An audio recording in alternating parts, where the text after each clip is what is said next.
So you can see here I've started to draw my cupcake. You can use the one you've already drawn.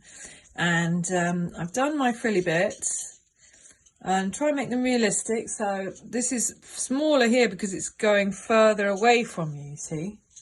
And there's going to be some icing here. But right now, I've just, on each of the downward zigzaggy peaks, that's where it folds, you see. So I've drawn these corresponding to that. They're not just arbitrary. They're not just drawn anywhere.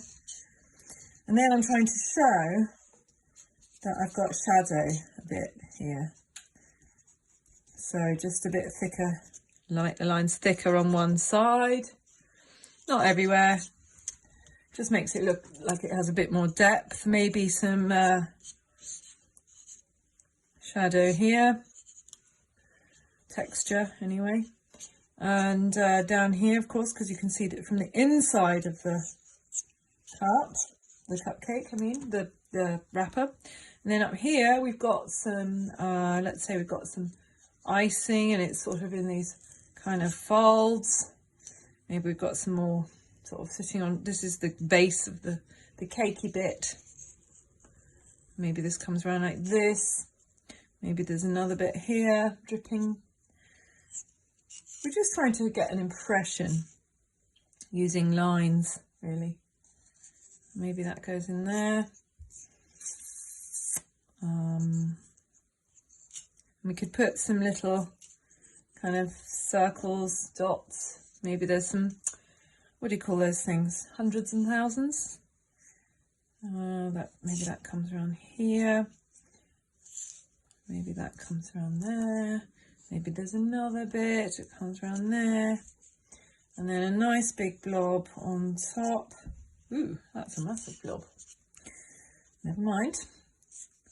You will be doing yours a bit more carefully than me. I'm just doing this to show you.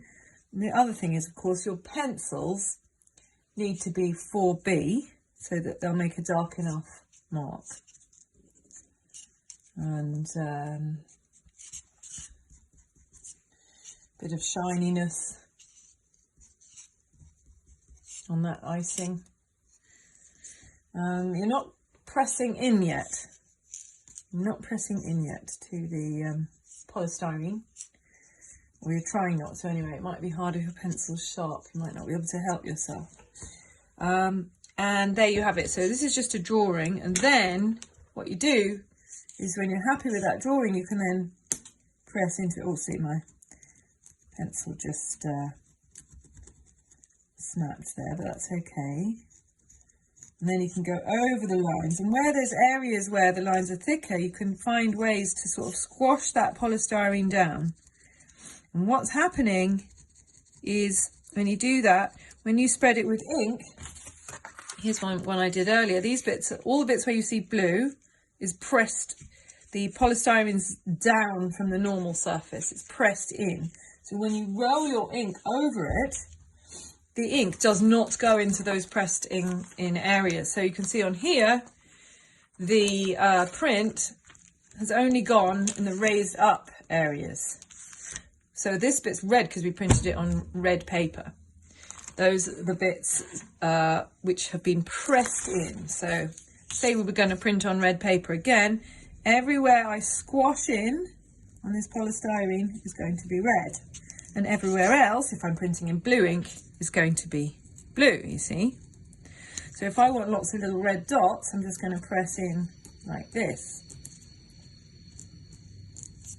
So what you have to do is achieve a nice balance between line and sort of areas where you're pressing a bit more over more area. I would work a little bit more methodically than me. So start with your cupcake wrapper and just work up to the icing. It can be a little tricky. You might want to use a biro instead to see where you've actually gone, because otherwise you can't really see over the pencil marks. And so on. Your turn.